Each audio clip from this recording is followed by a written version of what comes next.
Hello, heroes and Zargons.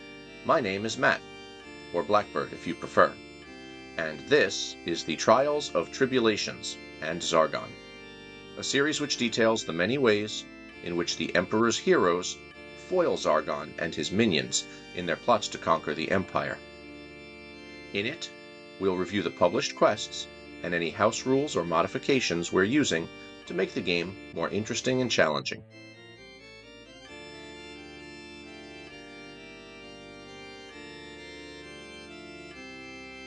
In this episode, I'll be discussing The Return of the Witch Lord Quest 2, The Cold Halls. Mentor's introduction to Quest 2, The Cold Halls, reads as follows. These icy passages are the resting place of the dread spirit riders, who once led the Witch Lord's skeletal cavalry into battle. Now they lie dreaming of past glories, waiting to be summoned to the Black Banner once more.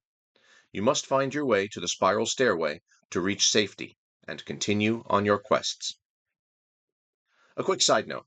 The re-released quest book from 2022 contains a number of typos, some of which are more significant than others. One of the less important typos appears here in Mentor's text, where it reads, "You must find your way to Spiral Stairway." The quest begins on the west side of the board, where the heroes are met with a blocked-off hallway, the only option being to enter a room in the southwest quadrant. After fighting a few undead enemies, the heroes will open the only other door they see to reveal the revolving room. This room has 4 doors, however, anytime a hero wishes to leave this room, they must roll a d6 and exit through the corresponding door as spelled out in the quest notes. Door 1, to the west, leads to the room that the heroes originally came from. Door 2, to the north, leads to 2 rooms with a few dread warriors and a trapped tomb, which, if opened, will cost the heroes their Boron's armor and Orcsbane artifacts. Door 3, to the south, leads to a few more undead enemies and some treasure. The heroes can find a vial of holy water in the room and 300 gold coins in the secret hallway, that is, if they can survive the trap on the treasure chest. Door 4 leads to the east and is the correct path forward through the dungeon. More undead roam the hallway, and there's a secret door for the heroes to find, leading to the staircase in the center room. If the heroes decide to continue exploring the eastern half of the game board, they can find 4 tombs, each containing a powered-up skeleton representing the spirit riders mentioned in the opening text. As good of an introduction into the quest pack as Quest 1 was, that's how much this quest falls short. There are so many interesting ideas in this quest, and such poor execution of them. On the bright side, the quest provides some great opportunities for creative Zargons to add some of their own flavor. Let's start with the revolving room, a cool concept, and it even comes with an overlay for the board. We hero questers do love our manipulatives. But in actual gameplay, this room is nothing more than a standard room with 4 standard closed doors and a little bit of tedium thrown in.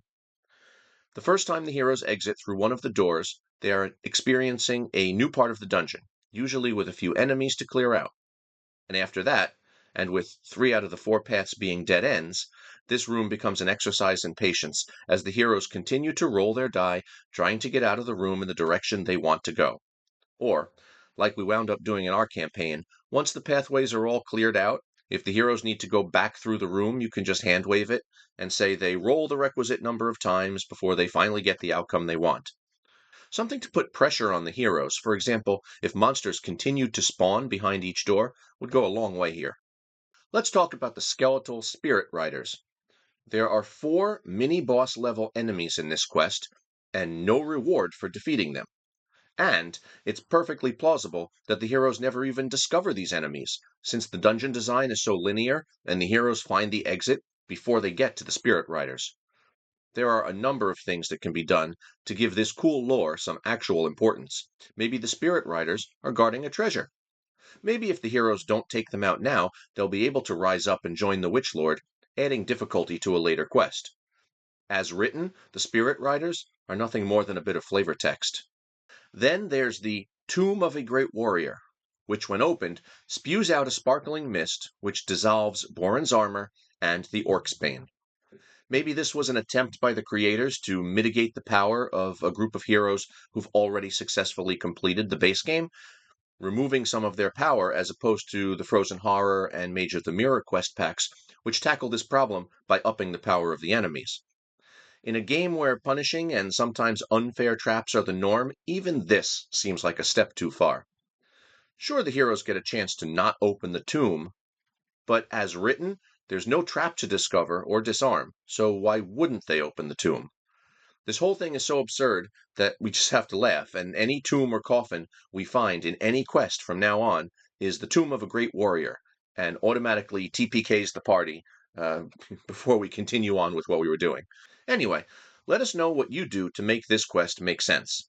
And if you're playing it right now, get through it however you can, and move on to Quest 3, which in my opinion has a much better design.